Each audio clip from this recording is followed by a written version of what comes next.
नमस्ते, मैं doctor Shashi Sharma food science की इस ऑनलाइन कक्षा में आपका स्वागत करती हूँ। हम पढ़ रहे थे प्रोटीन फूड्स के बारे में और इसमें हमारा टॉपिक चल रहा था मीट, फिश एंड पोल्ट्री। आज प्रस्तुत है इसका भाग 5।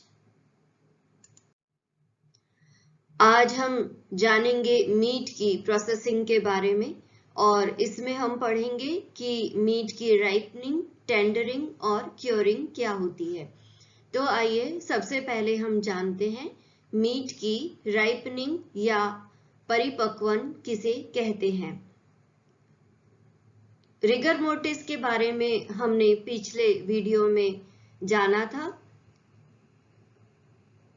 किसी भी जानवर के वध के पश्चात उसके शरीर में, मृत शरीर में जो परिवर्तन आते हैं वे रिगर मोर्टिस कहलाते हैं और रिगर मोर्टिस का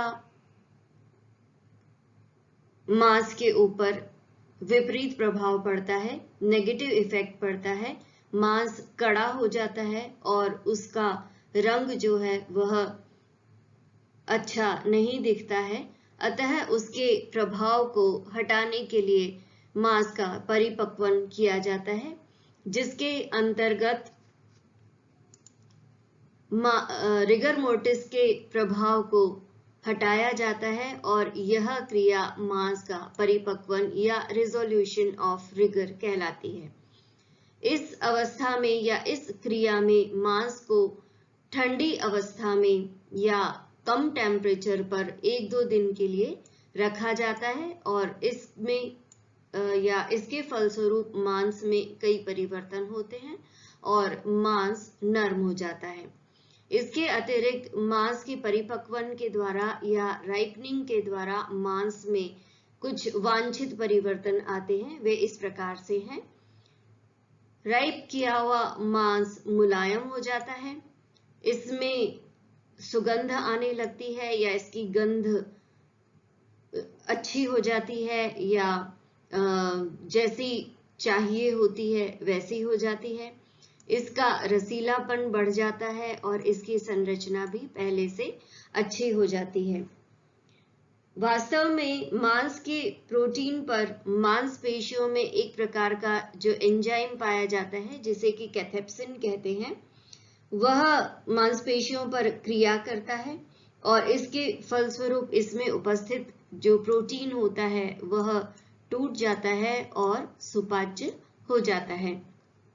इसके अतिरिक्त परिपक्वन की प्रक्रिया के द्वारा मांसपेशियों के मध्य जो संयोजी ऊतक होते हैं वे टूटने लगते हैं और इस प्रकार से मांस जो है वह मुलायम हो जाता है।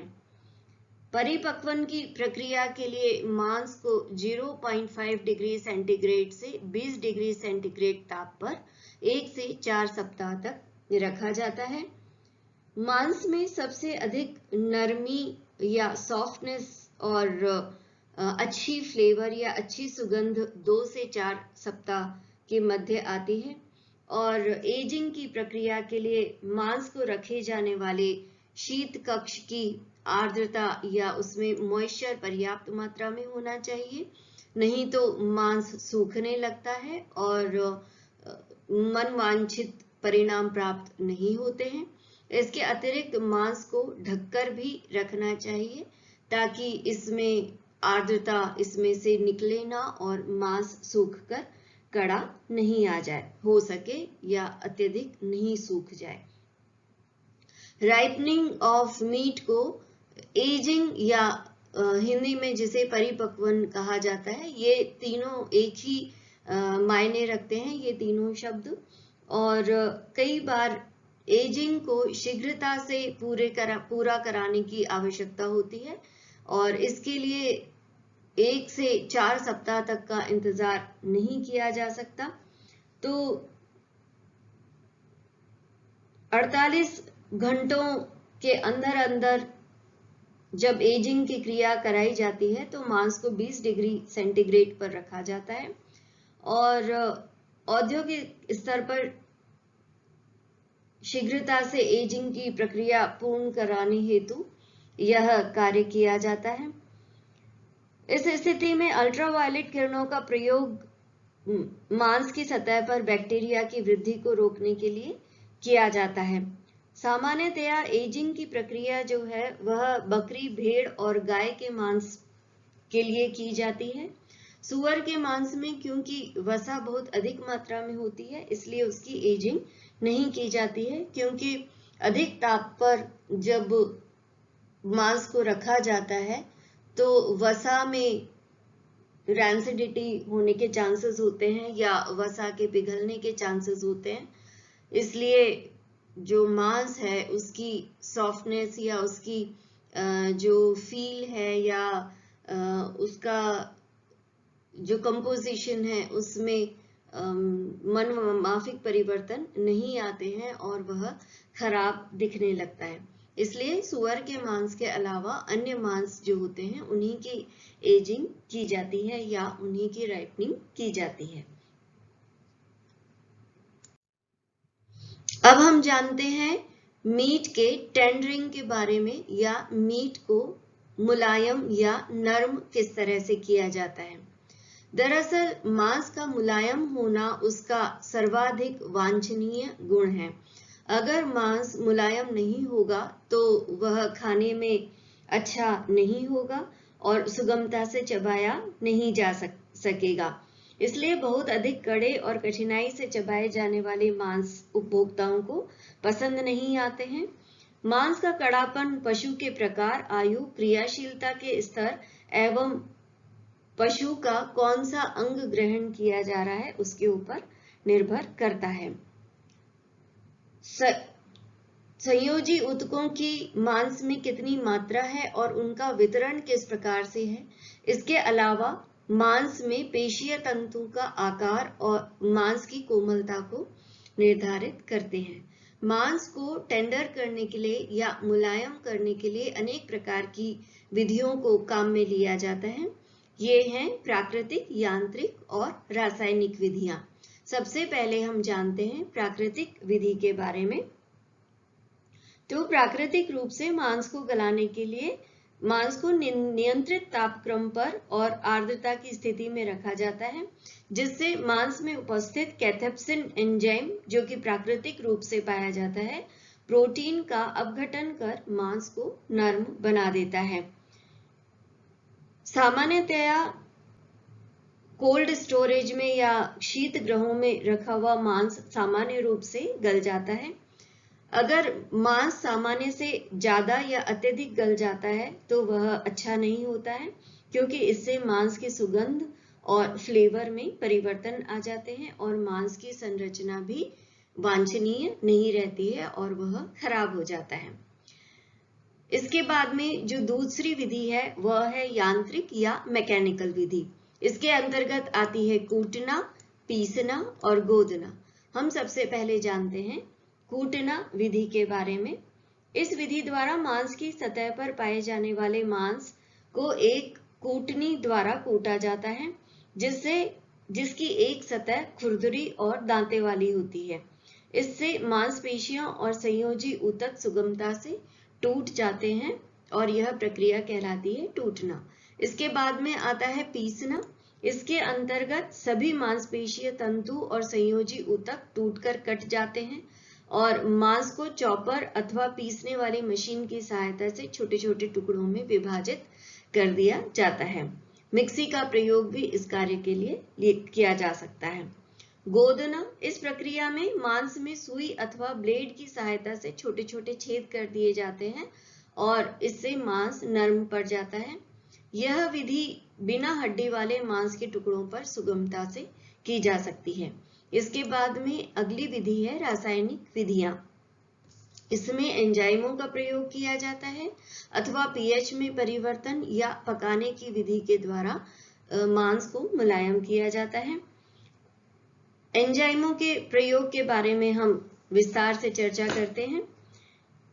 यह जो विधि है मांस को मुलायम करने की, वह इसका प्रयोग प्राचीन काल से किया जाता रहा है और इसके लिए पकाने से पहले मांस को पपीते के पत्ते में लपेट दिया जाता है। क्योंकि पपीते में पेपिन नामक एंजाइम उपस्थित होता है जो कि मांस के प्रोटीन पर क्रिया करता है और उसे सॉफ्ट बना देता है या नरम बना देता है। घरेलू स्तर पर और औद्योगिक स्तर पर वर्तमान समय में भी इस एंजाइम का प्रयोग मांस को गलाने के लिए किया जाता है। कुछ अन्य प्रोटीन गलाने वाले एंजाइम भी हैं, जैसे कि अनानास में पाया जाने वाला ब्रोमेलिन, अंजीर में पाया जाने वाला फाइसिन और पेनक्रियाज में पाया जाने वाला ट्रिप्सिन नामक एंजाइम। इन सभी में प्रोटियोलाइटिक एंजाइम होते हैं जो मांस के संपर्क में आने पर मांसपेशीय तंतुओं में उपस्थित संयोजी ऊतकों और प्रोटीन को पचा देते हैं। इन एंजाइमों को सक्रिय होने के लिए उचित तापक्रम की आवश्यकता होती है। कच्चे मांस के टुकड़ों की सतह पर एंजाइम वाले तत्व पकाने के कुछ समय पूर्व लगा देने चाहिए। यदि इन तत्वों को मांस के साथ बहुत लंबे अंतराल तक छोड़ दिया जाता है तो मांस के अधिक गल जाने के चांसेस रहते हैं और फिर वह मांस उपयोग के लायक नहीं रह जाता है।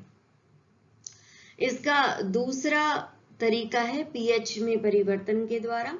मांस को अम्लीय, क्षारीय अथवा नमक के घोल में पकाने पर मांस में पानी अवशोषित करने की क्षमता बढ़ जाती है, जिससे मांस मुलायम हो जाता है। नमक के कारण मांस के प्रोटीन भी गल जाते हैं। इस क्रिया के लिए सोडियम क्लोराइड, सोडियम बाइकार्बोनेट और सोडियम पोटेशियम आदि लवणों का प्रयोग होता है।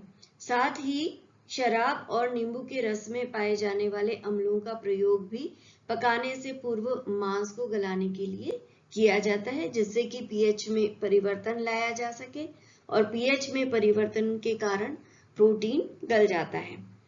तीसरी विधि है पकाना। मांस के बड़े और सख्त टुकड़ों को गलाने के लिए